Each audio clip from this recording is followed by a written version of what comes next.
Okay.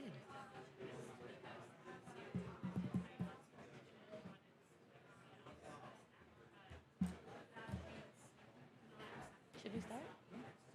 I think we should start. Right? How do you turn this on? Oh, is this on? Oh, look at that. Hi, everyone. Just take a seat. We're going to begin. Thank you all for coming.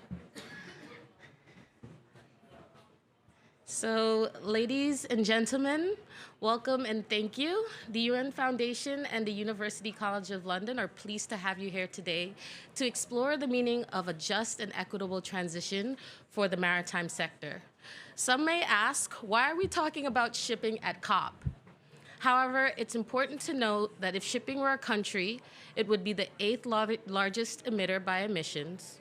Therefore, you cannot talk about reducing emissions without talking about shipping. The sector will also play a pivotal role in the demand for green fuels and the green energy transition. Right now, the IMO is actively negotiating whether to place a global pricing mechanism on emissions, the first of its kind, which could unlock billions of dollars of financing to transition the sector, as well as to address the mitigation and adaptation needs in developing countries. Forging a path to a green future for the shipping sector, where no country, no community, no seafarer is left behind, demands global collaboration and targeted partnerships between the public and private sectors. It also requires a holistic approach that prioritizes both environmental sustainability and people, ensuring that the sector remains on a 1.5 aligned trajectory while addressing the socioeconomic impacts of the transition on some of the most vulnerable groups of countries. Today's presentation and panel comes after the International Maritime Organization adopted its revised strategy for the reduction of GHG emissions in shipping this July. The new strategy lays the groundwork for the trajectory towards net zero emissions in international shipping by 2050, with interim targets for 2030 and 2040, while placing an explicit focus on leveling the playing field and supporting a just and equitable transition. I think the revision of the strategy shows decarbonization of the shipping sector is within reach, and we should no longer say that shipping is a hard-to-abate sector.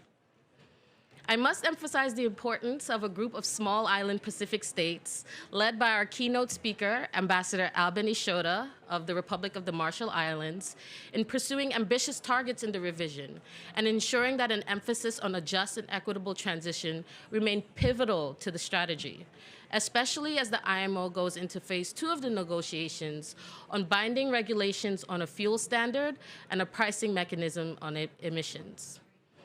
So following the address from Ambassador Ishota, Dr. Simon Chinyi of University College of London will delve into the components of a just and equitable transition, tailored for the maritime sector and why this issue is quite complex.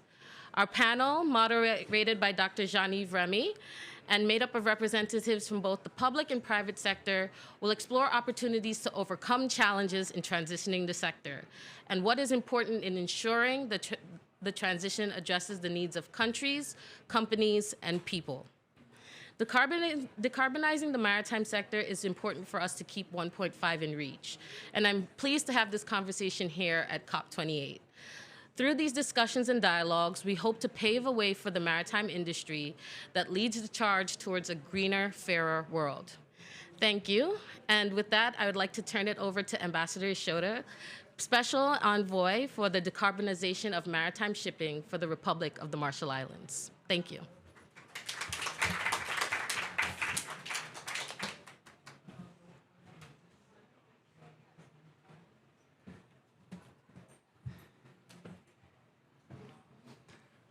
Yakoy.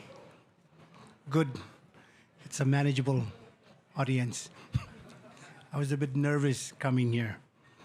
But thank you, Caroline, for that eulogy.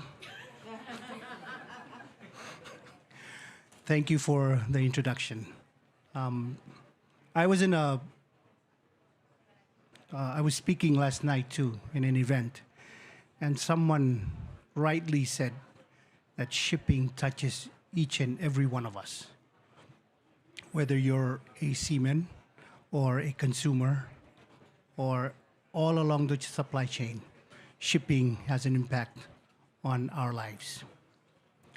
Now, I come from the Marshall Islands, one of only 4 coral atolls in the world, completely made up of coral atolls, with an approximate elevation about 3 meters above sea level.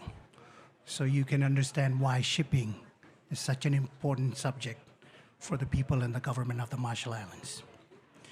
Ladies and gentlemen, distinguished guests, today I stand before you to share the ambitious vision of the Republic of the Marshall Islands, an island nation that has long been at the forefront of global fight against climate change.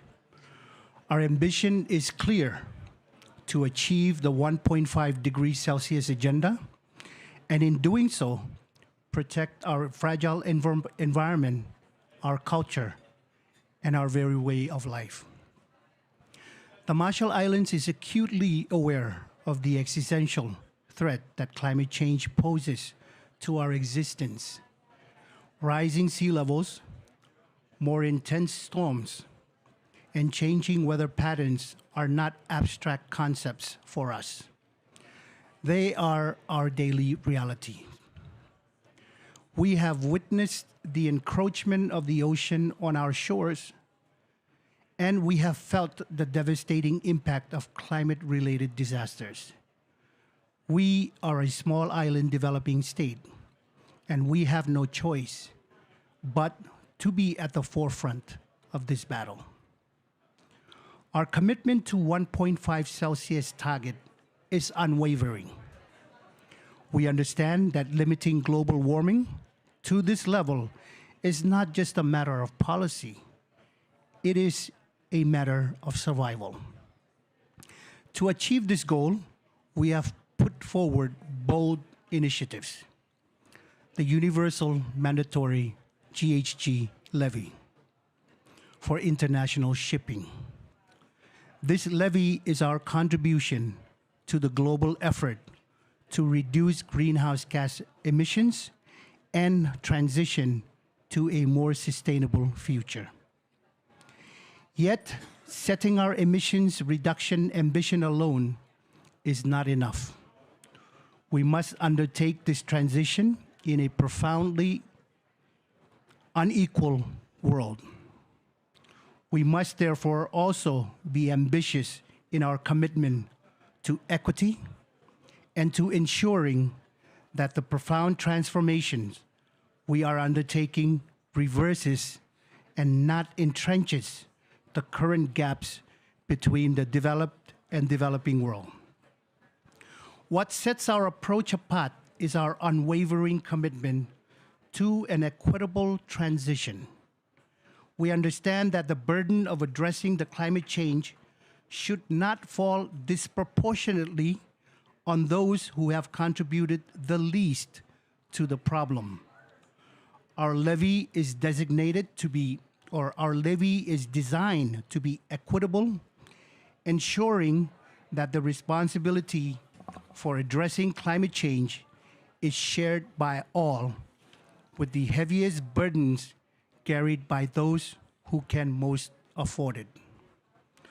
We are advocating for an equitable transition that leaves no one behind. What that means is, 1, the transition should be procedurally fair. Developing countries, and particularly SIDS and LDCs, need to be at the table when these decisions are made.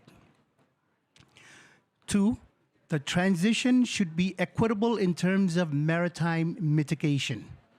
The research, development, and deployment of fuels, technologies, and infrastructure for zero-emission shipping on a well-to-wake basis should allow all states to access to strategic and sustainable development opportunities in the new energy and fuels market created by this transition. Third, the transition should be equitable in terms of responding to climate impacts. Shipping emissions of cost are causing and will continue to cause climate impacts. The polluter pays principle therefore requires that the majority of the revenues generated from pricing greenhouse gas emissions should be directed to addressing those climate impacts in developing countries, in particular SIDS and LDCs. Equity, in our view, is not just a matter of economic fairness. It is a matter of justice. It means leaving no one behind. It means recognizing the most vulnerable among us, those in the marginalized communities, those on the front lines of climate impacts must be supported and protected as we embark on this global journey towards sustainability. We will use the revenue generated from this levy to invest in clean energy solutions, to strengthen our resilience against climate impacts, and to support those in our society who need it the most. We will ensure that our transition to a low-carbon economy creates jobs, empowers our people, and enhances our overall well-being. We must acknowledge the unique situation in each of our countries. Some of us are perfectly situated for low-cost green hydrogen production, but we face the threat of more affluent nations leveraging their economic strength to dominate the global markets. Economic development is vital for some of us, as it sustains a functional global trade system, while for others, it is the linchpin for maintaining a basic standard of living. Additionally, some of us heavily rely on shipping for essential tourism, income, and opportunities. We need all of this to happen with urgency. For the levy to be effective, it needs to have an ambitious entry price. Too low, and we send the wrong signals. One that enables only a partial transition to intermediate fuels. When we proposed this levy at MEPC 76, we called for an entry price of $100 per ton of CO2 emissions.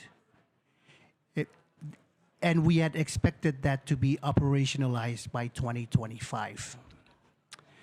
Unfortunately now that the IMO has determined not to act before 2027, the price must increase if we are to achieve the necessary ambition, which is why I am announcing our intention to now call for an entry price of $150 a ton of CO2 emission at MEPC 81. It is time to stop the ambiguity around defining these measures. It is time to take determined actions. In this endeavor, we call on all the international community to stand with us. We ask for your partnership, your support, and your commitment to a more sustainable and equitable future. Our challenge is global, and it requires global response. Together, we can achieve the 1.5 degrees Celsius agenda, and together we can protect our planet for future generations. Together, we can ensure that no one is left behind. Our vision is ambitious, but our determination is unwavering. It is life. It is security for us. The Republic of the Marshall Islands is ready to lead the way, and we invite you to join us on this historic journey toward a brighter and more sustainable future. I thank you for your attention. Kumoltada.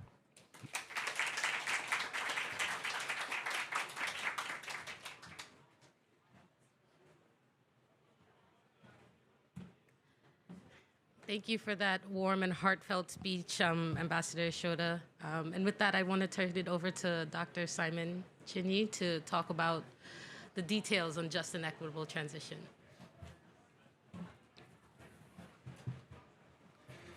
Yep. So thank you very much. That was great, Ambassador Shota. That's the way to start this, that you really brought it actually home to what exactly matters and why I really, really enjoy is not the right word, but working with island states themselves. And that is because what is happening here at Just Transition is not just about the economy and moving things forward. It's about cultural identity. It's about who you are. And I think you drove that home really well. So much so that I barely need to give a presentation now because you covered up so much of what I'm about to cover. So, but anyway, thank you very much. I think that was an excellent set, an excellent tone in this lovely room that we're here in today. But anyway, thank you all for coming. This is very timely. There needs to be this just and equitable transition, that we know, in all industries, but this is a real opportunity here in the shipping industry to move things forward, perhaps faster, and putting in energies that are more equitable. So my presentation today is an overview of where we are in the just transition of this industry. And spoiler alert, we are right at the beginning. But I very much look forward to discussing this with you and the panel as we move forward. So, as Caroline mentioned earlier, in July of this year at the IMO, it adopted its revised greenhouse gas strategy at the MEPC 80. While not quite in line with the 1.5 degrees set out in Paris, it did represent a major leap forward in ambition. It has brought the sector's required transition from fossil fuels to scalable, sustainable, renewable fuels into the decades of the 2030s. Even at the lowest ambition of interpretation of the strategy, the average ship's greenhouse gas intensity will need to be reduced by 80% by 2040. This means that national, regional, corporate actions need to move to clearer 1.5 alignment, otherwise they will lag behind the IMO's ambition. However, while it remains crucial in factoring new targets, especially those for targets for 2030 and 2040, as well as the decarbonization of all levels of transition, it was also made very clear that this needs to be done in a just and equitable way that leaves no country behind. There were also notable improvements or movements on this in the new greenhouse gas strategy. A just and equitable transition was entirely absent from the previous iteration of the strategy. It also makes, and this is so key, a clear link between development measures and a just transition itself.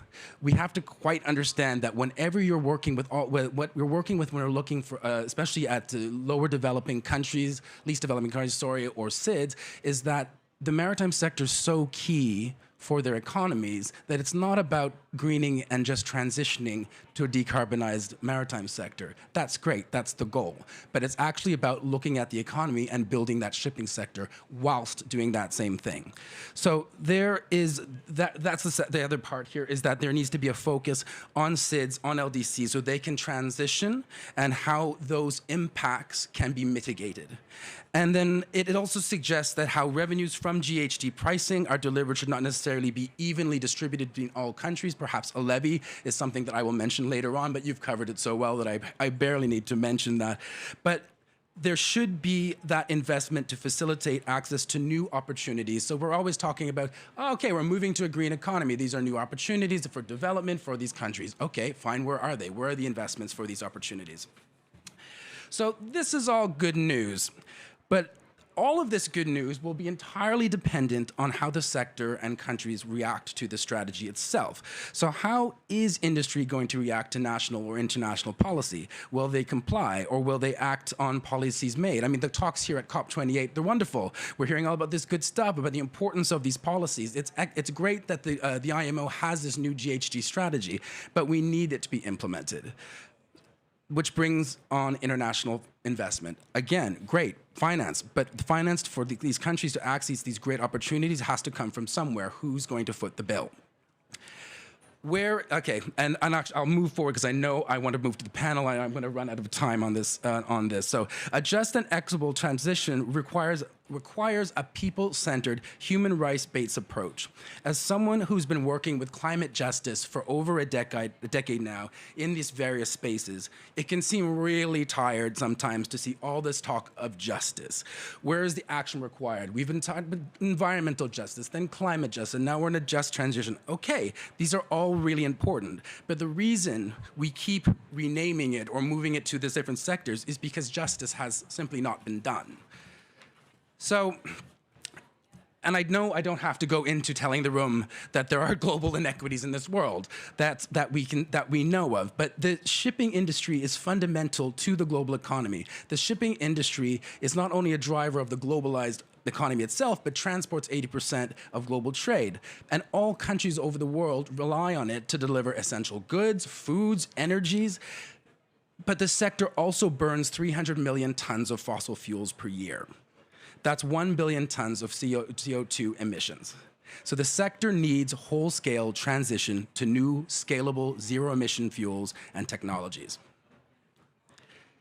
And there are 3 key elements we need to understand to ensure that this isn't an unjust transition.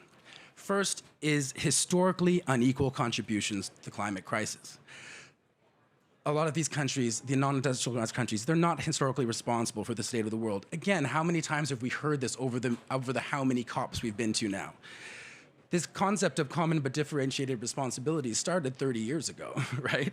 But we're still here. So there's a certain, for example, when it comes to African countries, which is a lot of countries I work with, a moral legitimacy that they can bring into the negotiations, meaning that they don't have almost any emissions to cut. They can't finance other projects. So where are we? They can bring in the need to do something, to act on it. And something that the late Dr. Hugh Seeley, who probably many of you in this room know, yes, from Barbados, I was on a panel with him just like 6 months before he died, sorry, yes, and on security, and he made it really clear, it was really touching how he just said, the islands are the consciousness of these negotiations. He made it really adamant that he's like, you know what it's like when you're standing in front of someone negotiator and you're looking them in the eye and you know that they don't care if you survive.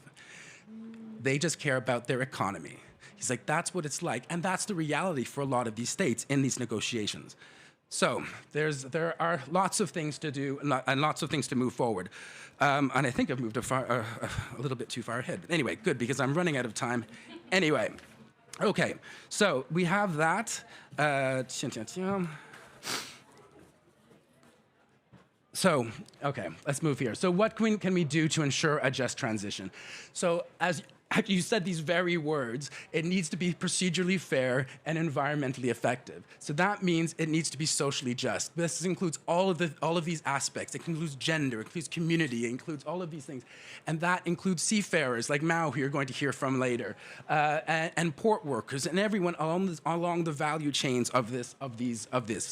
It needs to be globally equitable. Existing disparities that already exist, if measures aren't put in place, will be exacerbated. It's just going to get worse. There are lots of measures that we can do.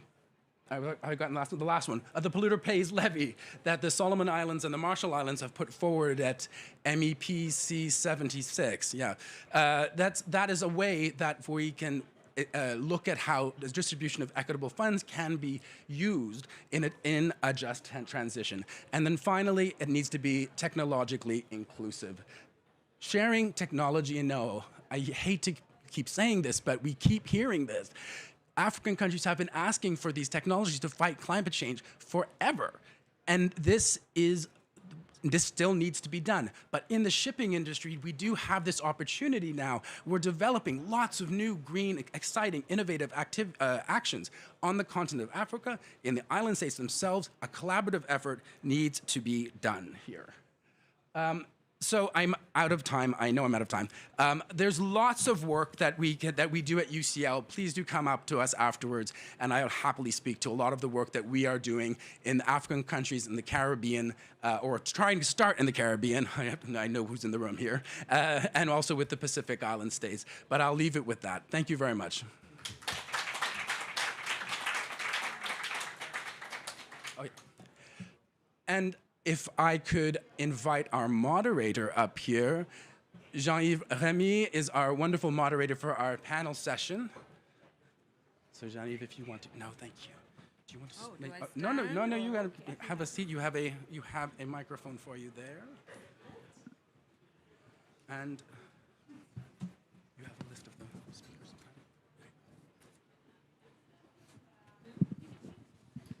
Okay, good afternoon, everyone. So what I'm going to do is ask my esteemed panelists to please join me on the podium. I will call each of you out, but please, all of you make your way.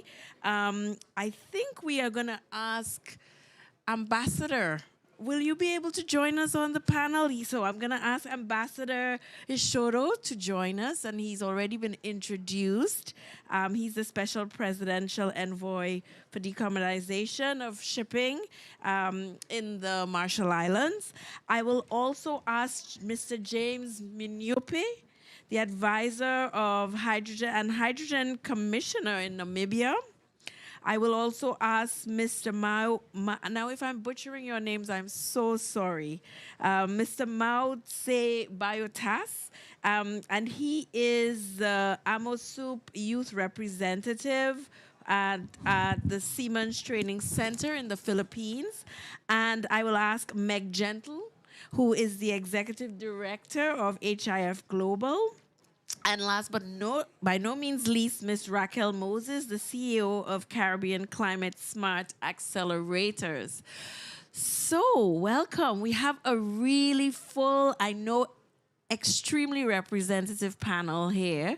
And in fact, instead of, regaling everyone with your wonderful accolades, what I'll do, and this is a lightning round, I will ask each of you in no more than a minute, just equitable transition from your esteemed and expert perspective.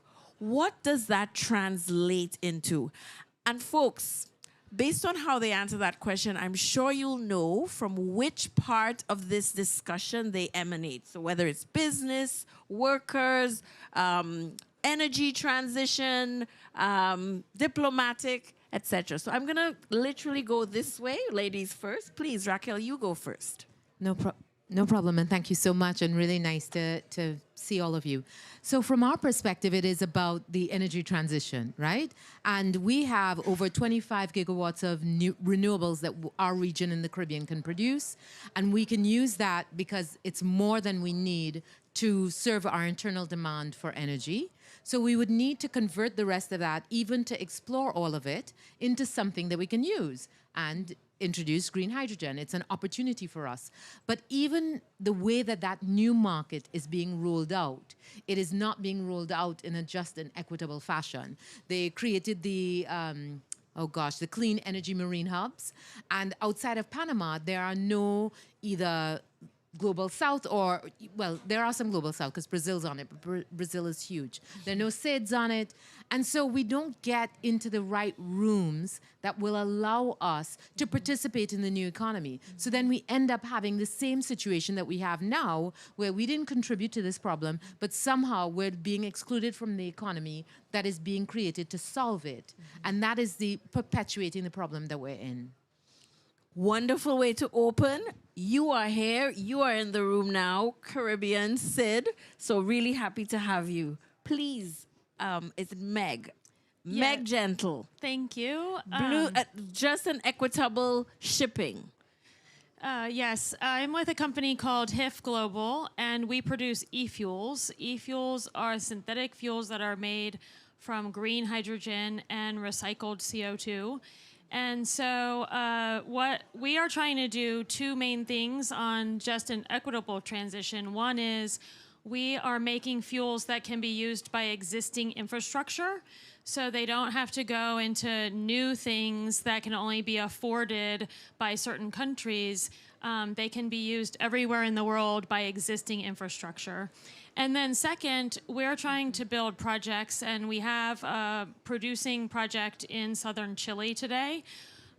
where the projects can take renewable resources that don't have population that can consume the electricity and then transform them into liquids that can be sold on a worldwide basis and could even be sold on a dollar-denominated basis, which helps for financing and capital raising in some of the lower income countries in the world.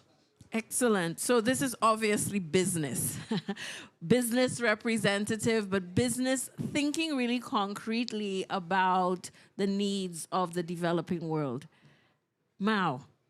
Thank you. So, from the last session that I have participated, just transition is considered as a wicked problem because it is hard to define and it comes with complex solutions. So, generally speaking, the general definition for that is moving together at the same space, considering all the perspective from all stakeholders. But for us, the seafarers, we are the primary unit of workforce, and for us, just transition is more on an emotional level. So, just transition for us seafarers is lying comfortably in our bed in the cabin, not thinking about the new equipment being installed, how to operate that new equipment. Just transition is having to spend time with our loved ones, not being bombarded by countless number of trainings. Just transition is less stress on board because of increased documentation brought about by that. And just transition, finally, is not feeling insecure of the future, that the employability is at stake because of the digitalization and decarbonization. Thank you. That's real, Mao. Thank you for that. And I know because we do a little research into the background that this idea of just transition really started in the context of workers and workers' rights. And now it seems to be bandied around in a lot of different contexts. So thanks for bringing it back to brass tacks. This is what it means to you.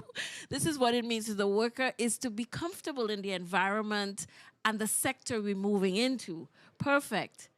Over to you now about, I know you're the Namibian advisor on hydrogen. Now, everybody's talking about this green hydrogen. You have a task. What is just and equitable transition from your perspective in the hydrogen sector? It sounds a lot like what Raquel was saying, right? It requires an idiosyncratic, asymmetric, bespoke, and deliberate deployment of fiscal resources to give lower middle income countries seeds, countries without a lot of resources to write subsidies to house projects like HIF Global, an opportunity to valorize the God-given renewable energy potential that we have so that we can provide affordable, ready-to-drop fuels in his ship so that he doesn't have to worry about weird conversions and people then kicking him out of a job. But the honest truth, just as Raquel said, it then gives us an opportunity to actually not just participate in this new economy, but to contribute to the problem that is affecting us uniquely badly, right? Like if you look at developed nations, they're much better placed to deal with climate change. You know, they have the money to build whatever infrastructure they need. When a country like Namibia gets hit by a drought or wildfires that burnt enough land the size of Wales in our country, we don't have the helicopters to go and deal with that fire. We had to spend 800 million Namibian dollars just now to deal with the drought. So what Raquel is talking about, we are seeing is when the US writes the IRA, which essentially creates subsidies for HIF to build a project in Arizona and not Lüderitz, they are using oil money. They are the largest producer of oil today to underwrite the production of clean synthetic fuels in their country. So and by the way, they're exploring for new oil today in Alaska. So they keep on pumping the oil. They're exploring for new oil, and then they use those dollars to capture the renewable sector. And people like Raquel and I then get left being told, A, don't pump it, right? Don't produce new oil because it doesn't have a business case. But when we try and ask HIF to come and develop, she says, well, Texas is giving me $3 a kilo on the production cost of green hydrogen. Sorry, I can't come to Namibia. And by the way, Namibia has no infrastructure. So you're a desert. Texas, Saudi, Australia, Chile have existing infrastructure. So the money just goes back into developed nations already, and that's not very just. So when I talk about this idiosyncratic bespoke deployment of resources, when EU puts together a CBAM, when you put together your $150 worth of carbon tax, when you raise that money, don't use that money to put it in the EU Innovation Fund so that the Europeans become more effective at capture. Redistribute that to people like Raquel and myself and give us an opportunity to build infrastructure that we don't have. If you do not do that, you will create a dystopian Earth where A, you're not going to decarbonize Africa. Guess what? We're polluting and we're growing anyway, right? Yeah. So the world is going to burn. And then B, you're going to create a lot of inequity, anger, conflict, and we all don't want to live in that sort of planet. So that's what it means. Thanks. Well, thank you, James. This was supposed to be the lightning round. I feel as if you've given us the answers. I will allow you to respond maybe when I ask the bespoke question, but if it's going to be 20-second, yes, you can say something that's targeted. We'll talk more during the bespoke question, but where we are in Chile, there's absolutely no infrastructure. And that is where we started. And we also have projects in Uruguay and Australia. And today I was meeting with one of your teams in Namibia, looking at the algae CO2 to e-fuels project. So we're very excited to look in all the places. Excellent. And I'm from the Caribbean. Raquel is from the Caribbean. Namibia still seems really big to us, right? I mean, we're talking about, in the case of St. Lucia, 170,000 people. So I guess the question and the problem is so local, and it's so, what's the word? It's so relative. Right? But we'll get into a little bit of that because I want to hear from each of you about what you're bringing and your company or your organization is bringing.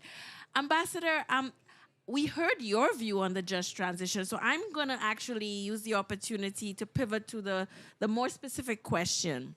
And Curleen gave me some great ideas, but I'm actually going to twist it a little bit about the question I want to ask you. So I know the Marshall Islands have really been leading the charge at the IMO. And I know some of the other SIDS may not be as represented in these negotiations and in these discussions.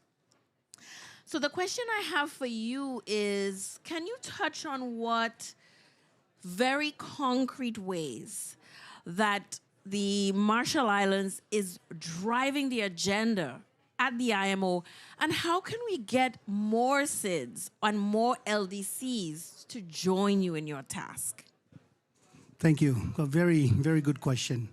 Let me try and address the first part first. The Marshall Islands we have a unique position in IMO. We're not only a member, but we're the third largest registry in the world, behind Panama and Liberia. So that gives us a unique voice. We could have said, well, we don't want to talk about this because we want revenue, but we wanted to talk about it because we felt that it needed the attention required to transition that specific sector. The Marshall Islands has been leading this with other Pacific countries. And most recently, I'm very proud to add that His Excellency Ambassador Fuller has been one of our key partners from the Caribbeans. And hopefully, as we continue these negotiations, more will join us. The issue within IMO is because it's such a technical organization. I mean, when you go to IMO versus when you come here, to me, this is such a huge, overwhelming circus, pun intended. In IMO, it's more precision because it's so technical. A lot of the conversation, a lot of the discussions are really on a practical level. Marshall Islands has also been creating opportunities where we're looking at new technologies in terms of vessels. Because vessels is very important. It's how we connect our remotest communities. But it costs us hundreds of thousands of dollars to send one vessel around the islands. So how do we reduce that? So currently we just launched a vessel in South Korea, where I'm based, which is going to help reduce our dependency on fossil fuel by 80%, because it's both using wind and solar powers. So we're not just saying do it, but we're also demonstrating that it can be done. Thank you so much for these remarks. And yes, I did mean to say that Ambassador Fuller is negotiating on our behalf. He's Belizean and he can't make it. So thank you so much for joining the panel. So that's a really interesting perspective. I'm going to come back to you, Raquel. And I know we only have about 20 minutes. So we're going to have to get a slightly quick round than we initially intended. But Raquel, you work with Accelerate, the climate accelerator for the Caribbean.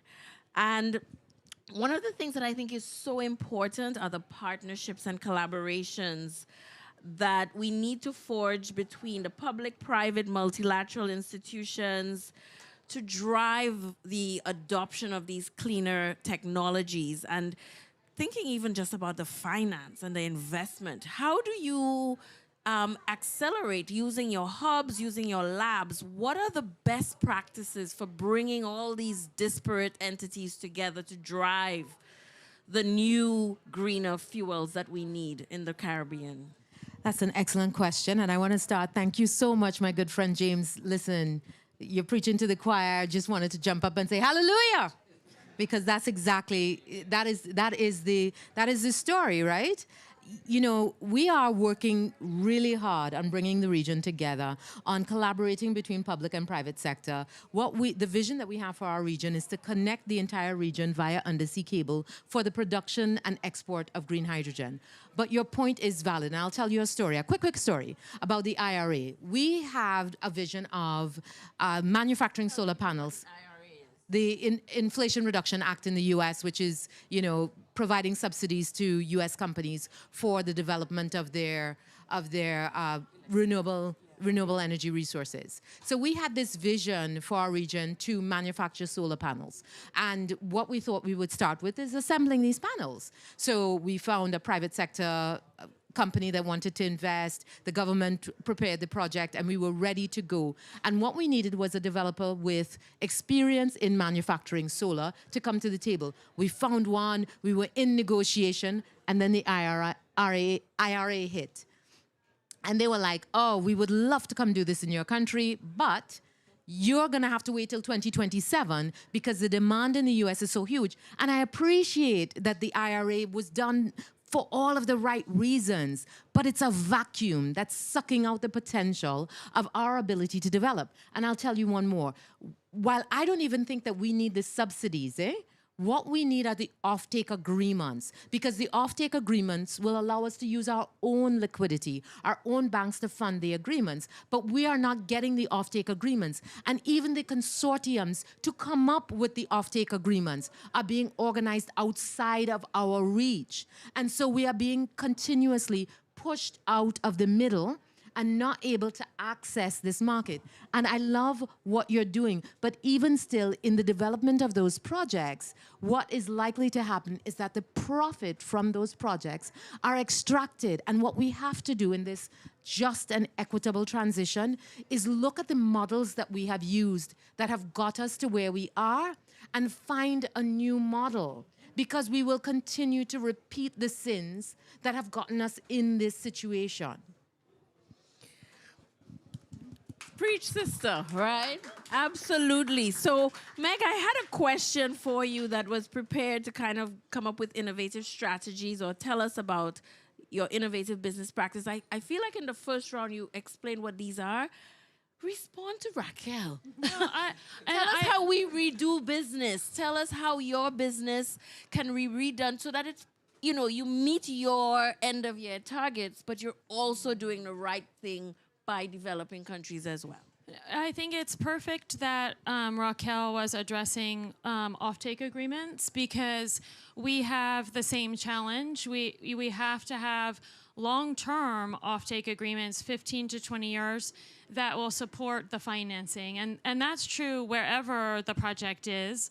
And for fuel markets, that is not a time period that people are accustomed to contracting for their fuel. People buy shipping fuel either on a cargo by cargo basis, or maybe on a month basis, or maybe on a year basis, not a 20-year basis. So we've been working on some mechanisms to try to overcome this.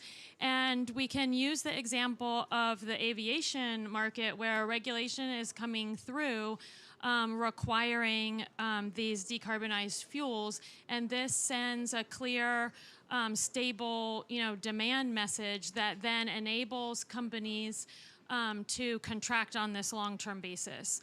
And so one of the main things we're doing here at COP this year is trying to work on the shipping side with how can we use the example of aviation to create some of these clear demand signals so that we can have the long-term contracts.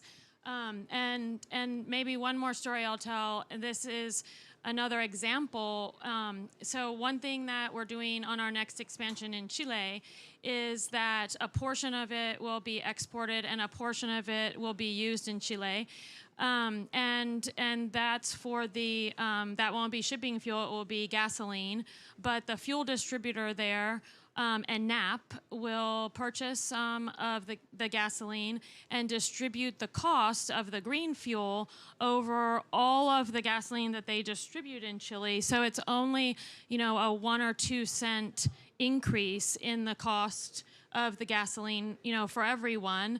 And then the actual greenness, stays there in the region where the project is, and it's benefited from the other half, which it can go for the export market that supports that long-term financing. So that's another example of how we can keep these green fuels in the country where they're produced, and still put together the financial underpinning that has to be there for a $7 billion project to go forward. Thank you so much, Megan. And as you're saying that, what occurs to me is how important it is for Exim banks and development agencies in the first world, in the developed countries, to work and provide the financing to companies like yours so that you can invest outside. Because we often think about the work happening, alone by the private sector coming in, but there are ways that governments and development banks can incentivize and assist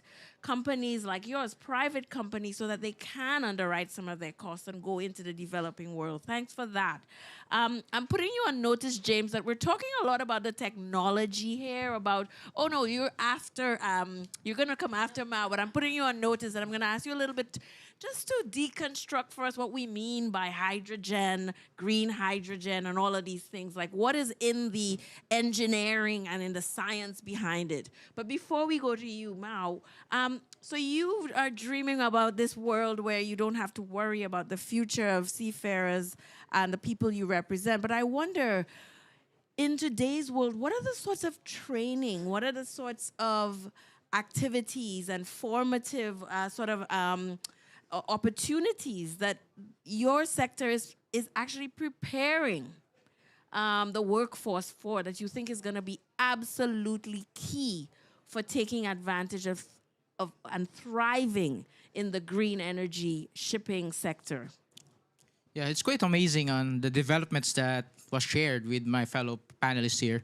But at the end of the day, we, the seafarers, will execute at the most fundamental level. So all of those happening at the top will trickle down to us at the bottom, right? So now, don't get me wrong, let's be clear. We seafarers are inherently all in for the green transport and decarbonization. After all, who wouldn't want that, right? So what we're requesting or asking is just to enforce us, or to give us the tools to properly and effectively execute those movements towards green transportation. So for our younger generations, especially us, seafarers, so it was a story. So one of the senior officer give a command to a junior officer, which is a friend of mine, to just dispose waste to the sea. And to show you a story of how we young generations are very much involved now in protecting the environment, my friend actually debated with a senior officer, no, that's not right. and that resulted to my friend being deported back to the Philippines. Yeah, that's a true story. So, and in lieu of that, so there are different challenges that we are facing. Before I go into the interventions, first and foremost is that it introduced increased workload for us seafarers. So all the new regulations that comes with new documentations. And with new documentations and regulations, there comes new trainings. And with new trainings means less family time. So we seafarers in our life cycle, we have 12 months in a year, right? In that 1 year, we spend like, in average, 9 months on board sea. 3 months with our family. With the increased regulation and increased training, out of the 3 months, we only spend time with our family for about 2 weeks, 3 weeks, and going on board for another 9 months. So we were joking like, well, most of our life, 3/4 of our life is usually spent on board ships. So, and all of that, it contributes to the increased risk of accidents and pollution because there is a inadequate capacity building initiatives. So to solve all of that is that you have to go to the root cause, which is the obsolete education framework. So the STCW right now is like focused on the psychomotor skills. Based on the studies and all the sessions that we have, the psychomotor skills in the 21st century and going into the 2050 will be obsolete, and we should focus on the critical thinking skills and soft skills. So we have to have a major overhaul of the education because supplementing training is not inadequate with this fast-paced decarbonization and digitalization. And most of all, this is my tagline here, this is just transition with a heart. So we have to increase capacity building, right? More trainings. But we have also to consider that the time allocation, we have to give enough time for the seafarers to spend with their families. So it's okay for us to train, it's no problem for us as long as we are also given adequate time for us to spend with our loved ones. So that's it. No, thank you so much for that reminder that at the end of the day, it's communities, it's people, it's workers, it's, communities really. We only, unfortunately, I'm being told, have 5 more minutes. I hate to squeeze you, James. I will ask you, Ambassador, just to close us off, maybe 1 minute. But James, to you, tell us what we're talking about at the end. Tell us what's coming. What's coming? I'll tell you about the science and what's coming. But you have to know there's nothing wrong with the science. Hydrogen is merely an extremely important ingredient in decarbonizing industry, but shipping, in building the fuel that he needs to travel safely on this ocean without emitting carbon, right? So we will take renewable energy, we'll split water, we'll take the hydrogen. After that, you can do stuff with it. You can combine it with nitrogen, which can be used in ships, by the way, when you make ammonia. The formula for methanol, which is the other thing the ships use, is CH3OH. So you need the carbon and you need the hydrogen. Those are the key components. That's the science. There's nothing wrong with the science. It's fairly simple. You can Google it. I'll come back to Raquel's point, because without Raquel's point, there is no science that's going to save the rest of us that don't have the money. Meg is a good person. Okay, so let's get that right. So Meg is saying we need quotas. Yeah? Quota for shipping fuel and e-kerosene, which is jet fuel, right? And if we create demand, legislated demand and quota, she finds it easier to sell her product. She can bank her project. She can raise money from banks. What Raquel and I are saying is you have to be discriminatory in how you avail the quotas. If you just say to the world, I need X million tons of ammonia, you will get 27 projects from the developed world providing your ammonia. And you will not solve this problem of inequity, right? I just came from talking to Siemens. Siemens Energy is a fantastic OEM. They're saying to me, I'm going to build my 5th project in France. Yeah, to produce the same hydrogen that the EU needs. They would super struggle to build their first project in Namibia. The US and the EU, by the way, I'm working very close with them, so I'm not bashing them. I'm just trying to say to them, we need to think, right? So tell us like it is. So they're putting together H2 Global, right? Which is a competitive double-sided auction that creates demand. But they're basically taking money from the Europeans to find project from the Europeans to create the molecules right there, right? So we need a bespoke offtake vehicle for molecules made in specific regions, such as Africa, for example, right?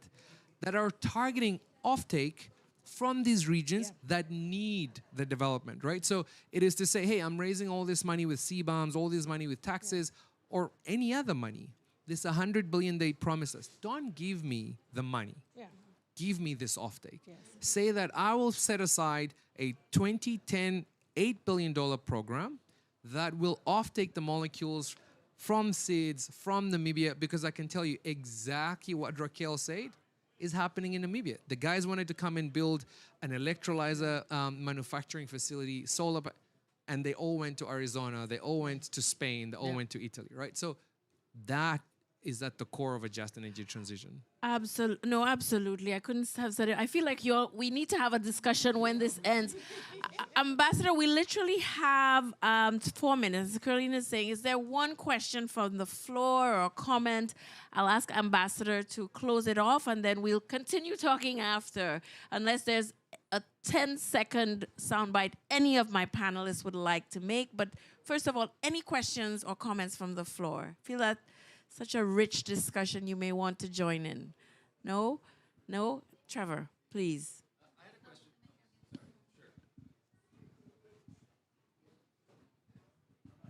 Sure. Just very quickly about the levy. I wonder about how you would offset the potential impacts on countries that are off main trading routes and therefore tend to be less developed. They would now, the ships traveling there would be subject to a higher levy. And might actually discourage sort of lead to an inequitable access to sort of global maritime corridors. Is there a way of dealing with that? Yeah, we looked at, thanks Trevor, and Trevor and I are working on a project to remake trade so that it's more just and equitable. Great question. I mean, we looked at some parts of the just and equitable transition. Ambassador, I think you're great to answer and to close us off with that question of the incidence of this levy. How do we make sure it doesn't further alienate those off location, off the main grid locations like ours? Location like the Pacific. Exactly. We've gone through this conversation within ourselves and with other SIDS. Obviously, we're the most disproportionate impact. This is one of the important reasons why comprehensive impact assessment is now being debated on the levy to see the level of disproportionate negative impact that this levy will put onto those most impacted right now by the current situation in global trade. But the fact is, you know, there needs to be some elements of understanding. You know, a levy needs to help buffer some of these costs that will rise. When we did our own studies in the Pacific, we recognized that there will be an increase, but it's not an increase that will cost your arm. So it's an increase that even now, with the fluctuating oil price, we absorb.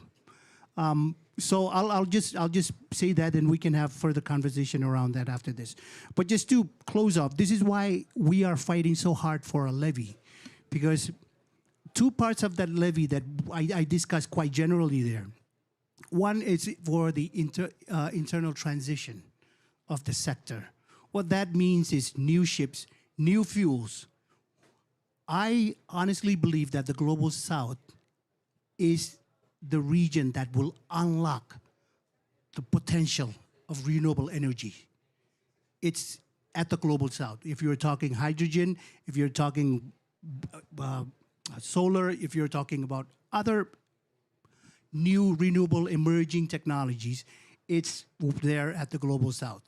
And this is the opportunity that, you know, I hear what's happening. And this is why $100 billion right now equals to $80 billion in new financing a year. And that means that half of that, or slightly under half of that in our proposal, goes to the in-sector transition. But the other 51% comes to the vulnerable countries so that they can continue to build resilience or build the necessary industries that can put them on an even playing field with the others that have the financing and the capital. So that is an important point. Thank you so much, Ambassador, for bringing it back and closing us off. We either need to redistribute the resources at the end through the levy or to create the opportunities in situ, in the countries at the start of the process. And I think we got these wonderful, wonderful perspectives from this panel, from business to people on the ground, to workers, to small economies, to larger economies, to investors, to commissioners. I think please join me in thanking this esteemed panel for the wonderful perspective. Thank you all. Please, please, let us continue the conversation. And let me thank the host. I'm going to turn over to Colleen. Thanks the hosts for putting on such a wonderful panel. Thank you all. Thank you all. Just to say thank you all for coming. And our panelists are here if you have further questions. So please.